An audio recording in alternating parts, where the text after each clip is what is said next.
Now, a trust vote was imminent today. The BJP claimed to have the majority and even met the governor in the morning. A template straight out of other states where the Congress was in government but ended up losing power. But it wasn't to be for the BJP in Himachal, at least for today. It could happen next week. Moments after the assembly session began for the passage of the budget, 15 BJP MLAs were expelled from the House by the Speaker. Now, amongst those expelled is former Chief Minister Jairam Thakur, who said that this was a ploy by a desperate government to stay in power. 25 से हमारा आंकड़ा बढ़कर के 34 हो गया जब राज्यसभा का vote हुआ और उसमें हम जीते। उनके सामने संकट ये हो गया कि बजट पास अगर नहीं हुआ तो सरकार गिर जाएगी। इसके लिए एक ही तरीका था उनके पास कि भारतीय जनता पार्टी के विधायकों का नंबर हम कैसे कम कर सकें। 15 विधायक आज, जिसमें मैं भी शामिल हूं, को सस्पेंड किया गया। हम सारे विषयों को लेकर के सदन के अंदर अपनी बात कहने के लिए तैयार, लेकिन उसके बावजूद भी हमारा सस्पेंशन किया गया ताकि कांग्रेस की सरकार बचाई जा सके।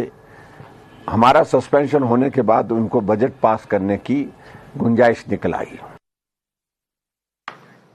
Okay, netas will say what they have to say, ladies and gentlemen, but ultimately it will be numbers that will talk. So let's see if the Congress really has lost the majority in the state. Before the Rajya Sabha elections, the Congress was in a very comfortable position. They had 40 MLAs in a house of 68 and 3 independents were also supporting them. So that makes it 43. BJP, on the other hand, only had 25 MLAs. So 43 on one hand and 25 on the other hand. But it all changed when results of the Rajya Sabha elections were announced yesterday. With 6 Congress MLAs cross-voting and 3 independents voting for the BJP, it left us with a situation where both the BJP and the Congress had the support of 34 MLAs each, which means a dead tie. Now, the future of Himachal lies in the hands of the Speaker, who, unsurprisingly, is a congressman. If he has expelled 15 BJP MLAs from the House, as he says he has, then the Congress is safe. The assembly tally itself will come down, right? If 15 BJP MLAs have been suspended.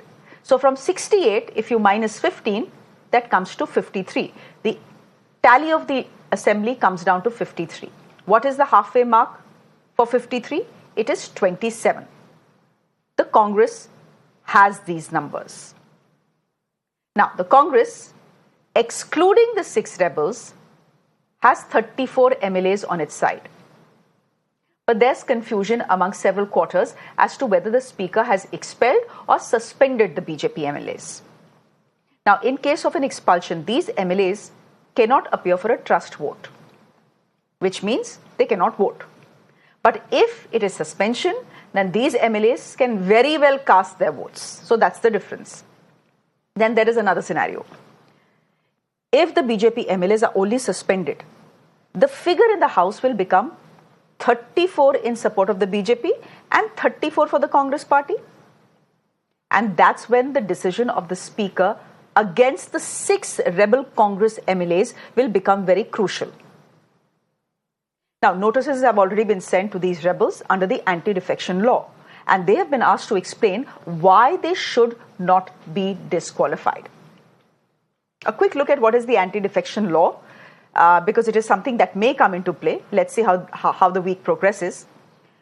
The anti-defection law is a constitutional provision that is aimed at stopping legislators from switching political parties. Now, under this law, any legislator who leaves a party or defies their whip can be disqualified.